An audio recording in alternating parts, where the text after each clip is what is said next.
Afghanistan's Hazara people live in constant fear of being targeted by militants because of their faith. They are a Shia minority in Sunni majority Afghanistan and have long been discriminated against. An Islamic State affiliate has even declared war on them and is behind a series of deadly bombings against the community. But now, with NATO troops beginning to pull out from the country, the fear is the situation could get worse for them. The aftermath of a car bombing in Kabul. A minivan with 3 people inside. In a Hazara neighborhood of the capital. One of the dead was 23-year-old Mina. She was buried along with her mother, killed in the same attack.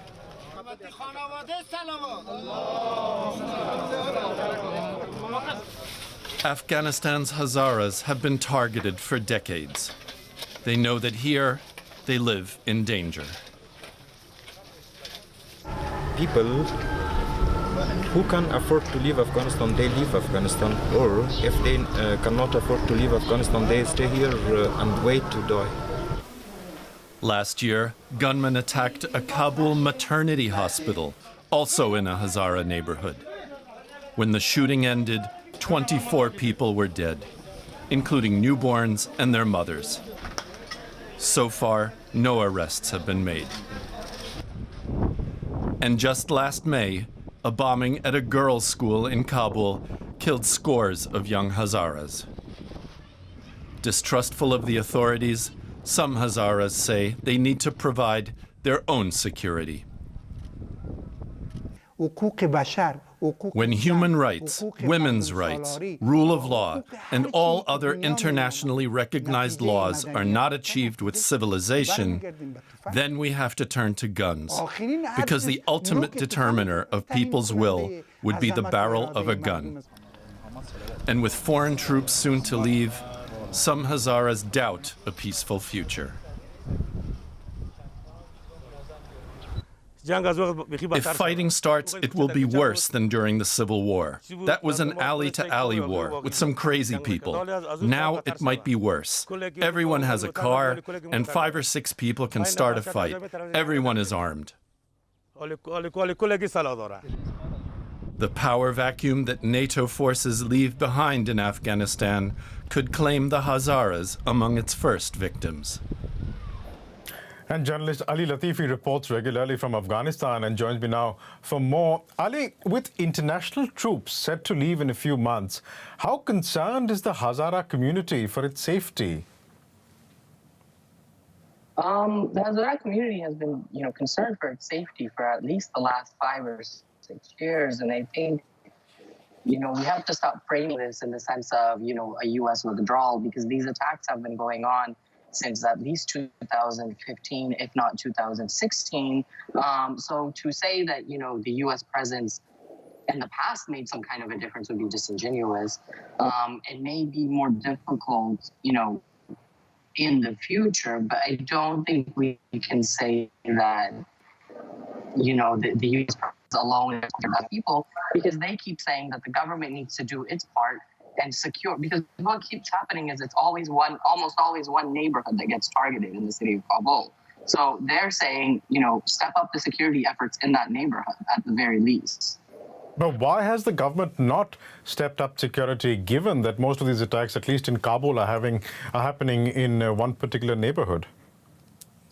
At the end of the day, you have to ask the government. There's only, suppositions that we can make. For one thing, they have tried things in the past. For instance, during the month of Muharram and leading up to the Ashura commemorations, they will, send extra security to areas where a lot of the Shia population of Afghanistan are, and they will allow local forces to arm and to sort of take up security measures in their own areas at that time of year.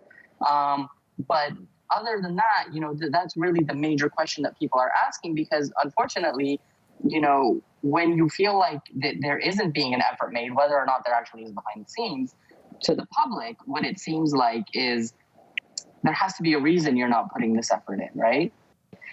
And to people in that area, to many people I spoke to, you know, in the last few weeks and after several different attacks in that neighborhood, you know, they're saying that, okay, if you can't secure the neighborhood, then it's just as bad as if you had the gun or if you had the bomb in your hand as well. Now, you said earlier that a lot of the attacks that have been happening since 2015, but I wonder if that ties into a pattern of discrimination that the community has been facing for a number of years from before that as well. There definitely has been historic discrimination. If you look at sort of during the kingdom time, which a lot of times is very romanticized in recent Afghan history, you know, they weren't allowed certain posts within the military. They weren't, you know, a lot of the provinces that they lived in didn't receive proper education, didn't receive proper services. You know, they were given essentially like menial jobs or sort of like service jobs, to put it politely. And so that's definitely continued. And then you had the Taliban when they ruled, you know, they had committed massacres in different areas. And then now you have these forces claiming to be Daesh, who are very blatant, you know, in their targeting, you know, because if you look at the history of their attacks, they always either choose the city of Jalalabad, but that's a major city, or essentially this one neighborhood in Kabul, which is extremely, when you go there, you will see it's extremely congested, it's overcrowded, it's, you know, literally like one lane on both sides of the street with like, you know, little off-roads that, you know, some of them aren't paved, some of them are paved that go on for kilometers at a time. And so attacking a place like that, it's very deliberate. Right. We'll leave it there for the time being. Ali Latifi, thank you so much for joining us with that. Thank you.